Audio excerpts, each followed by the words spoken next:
Seperti kita tidak pernah tahu madzhab Mu'tazilah, tahunya itu dari kitab-kitab ahli sunnah wal jamaah. Coba kita semua misalnya tahu madzhab yang aneh, Mu'tazilah, Jabariyah, Qadariyah, itu dari kitab mereka apa dari kitab ahli sunnah? Dari kitab ahli sunnah. Maka bisa saja informasi keburukan itu dari orang baik dan informasi kebaikan dari orang buruk. Kita tidak pernah tahu. Karena ini yang bisa ngelola hanya Allah Subhanahu wa taala, tidak bisa, kita tidak bisa, hanya Allah yang bisa.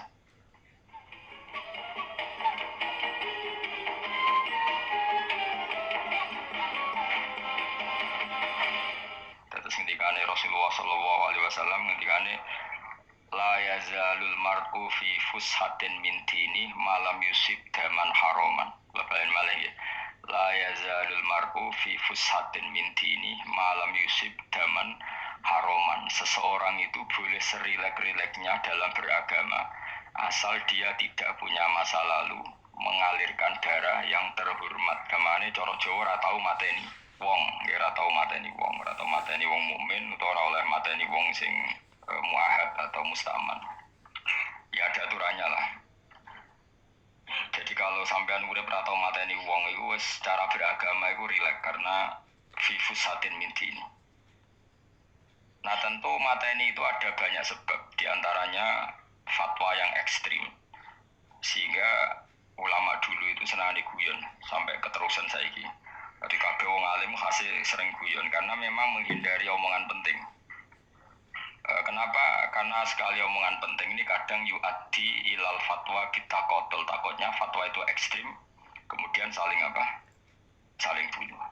Sehingga masyhur itu ada pepatah bahwa statement ulama atau kolamul ulama, penanya ulama itu ahaddu minas sayf, lebih tajam ketimbang apa? Pedang, karena bisa menimbulkan macam-macam. Sehingga dulu banyak ulama kalau bab jinayat itu sudah tidak mau baca bab jinayat. Jinayat itu karena ya takutnya fatwanya itu ekstrim. Ada beda zaman Nabi itu kan enak ya, sehingga Nabi mesti bener ya. Musuhnya Abu Jahal CS mesti salah ya. Tukaran saiki wis gak seru. Tukaran mek kowe repot. Masih aku musuh sampean soalnya bener sampean. Wong ora tau urip ora tau seneng mbok musuhi ku piye ngono dadi. Kan gak penak. Jajal misalnya kiai tukaran mek santri, wong mesti kan normalnya bela kiai ini, mergo luwih alim luwih bener. Tapi kan cara pandang lha iya sing bener kok mau ngalah kan. Iso wae sing disalahno pangeran iku sing saiki wong tuwa tukaran mek anak, kira-kira wong nyalahno sapa? Nyalahno orang tuane apa anake? Cara kowe dadi hakim. Wong tuwa kok wani anak, aku alat ngono jaga lucu. Ini kan anak kok wani wong. Tapi wong tua kok wani anak, wong tua model opo? Anak wani wong tua ya anak model opo? Ya model milenial model. Tapi potensinya itu sama-sama salah. Sehingga ulama itu mulai dulu itu menghindari ngedikan penting itu menghindari karena ya tadi takut fatwa itu. Saya ulang lagi ya, jadi seseorang itu selonggar-longgarnya dalam beragama asal tidak pernah membunuh darah yang seharusnya tidak terbunuh. Terus kalau masalah ibadah itu Allah ngambilnya sholat. Awwalu ma yuhasabu bil mar'u napa? As-sholat. Pertama yang dihisab itu sholat. Jika sholatnya lolos, maka hisab yang lainnya napa? Ringan. Ya pun ngoten. Terus ada hisab-hisab yang iku waca mungkin sampean iso ngantisipasi hisab. Jadi la tazulu qadama Adam atau qadama ibni Adam yaumal qiyamah hatta yus'ala an arba'in. Pertama ditanyakan dari sifat mudanya, dihabiskan untuk apa, umurnya untuk apa, hartanya dari mana, setelah mendapat untuk apa. Terus wa an ilmihi madza amila bihi, terakhir setelah mendapat ilmu itu apa yang dia perbuat. Mulane ada orang tua ilmu itu tidak ditakoki wae pengenan ora apa takoki. Ilmu bisa nglakoni, mboten gadah ilmu ya Gusti. Harus serepet tenan. Dunya mboten gadah dunya. Lha opo ning dunya nggih ngentosi mati sing mun aman apa? Sebab itu orang fakir itu masuk surga lebih cepat timbang orang kaya kacek 500 tahun ketakoki. Dia apa mboten gadah napa-napa. Iso ngaji mboten. Jadi gak perlu pertanggungjawaban mereka napa. Sekacau kan. Nah, sementing kalau terang ngeten ya, ini penting rungokno. mahsyar iku maknane iku nggon giringan. Terus kiai kuno maknani bayangno nggon mahsyar iku maknane tempat dihalonya semua manusia. Terus mauqif itu tempat diberhentikan, tempat diberhentikan.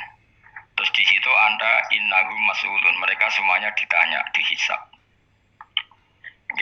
Semuanya dihisab. Terus ngendikane Kanjeng Nabi, hasibu anfusakum qabla an tuhasabu. Menghisablah diri kamu sekarang sebelum kalian semua dihisab.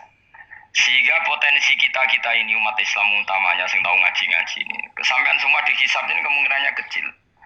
Karena ketika kowe ning donya sampean sedanten kan biasa wis donga robbana zulamna anfusana. Jadi ya Allah, saya ini benar-benar mendolimi diri kita sendiri. Karena tujuannya hisab itu taubeh. Taubeh itu mempermalukan mereka di depan umum. Seorang lagi ya, jadi semua hisab itu taubihan, mempermalukan mereka di depan umum bahwa mereka orang yang buruk. Sementara kamu di dunia sudah sering ngaku orang buruk. Selain ya wis wong akeh maksudnya ini kan.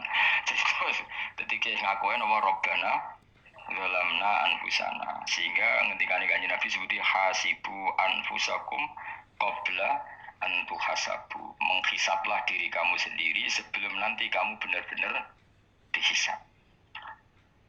Sehingga umatnya Rasulullah itu kemungkinan kena hisab itu kecil sekali karena tadi sudah terbiasa menghisab dirinya sendiri.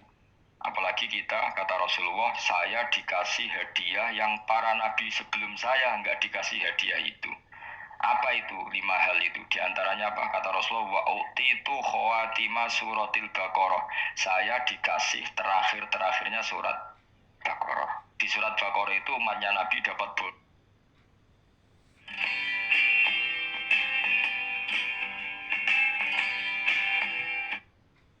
bonus dan ini luar biasa, yaitu ayat Rabbana la tu'akhidna in nasina wa akhtana. Ya Allah, jangan hisab kami, jangan beri sanksi kami, jangan azab kami kalau suatu saat kita lupa atau salah.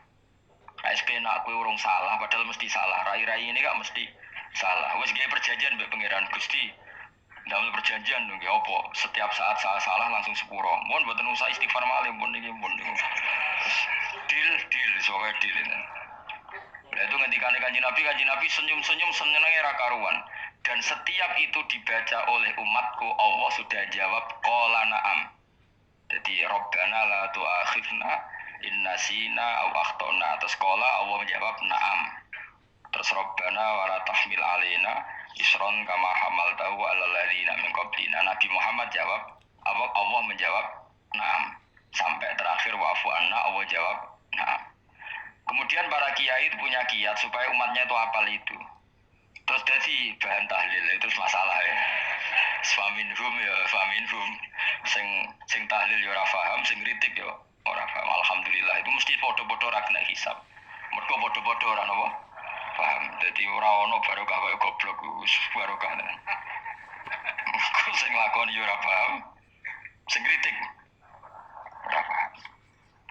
Jadi kalimat yang di akhir surat Baqarah itu adalah termasuk hadiahnya Rasulullah yang tidak diberikan pada Nabi sebelumnya. Ini apa jenis? Utitu khawatima suratil Baqarah. Saya dikasih akhir surat Baqarah. Gini ku setiap doanya umat Nabi Allah jawab na'am. Jadi ya Allah la tu'akhidna, jangan kasih sanksi kita innasina au akhtona. Allah jawab na'am. Itu satu. Terus kedua, umatnya Nabi itu kalau dosa itu tidak perlu prosedurnya harus istighfar. Banyak amalan yang menjadikan diampuni. Misalnya kafaratul majlis itu lafadznya agak istighfar. Subhanaka Allahumma bihamdik misalnya. Dan banyaklah imatatul adza anit thoriq. Misalnya Nabi pernah cerita ada seseorang yang nakal, kemudian gara-gara menyingkirkan duri di jalan yang ganggu orang lewat, kemudian Allah memaafkan. Ada yang dimaafkan karena ngombeni anjing, macam-macam lah. Kemudian ngombeni santri,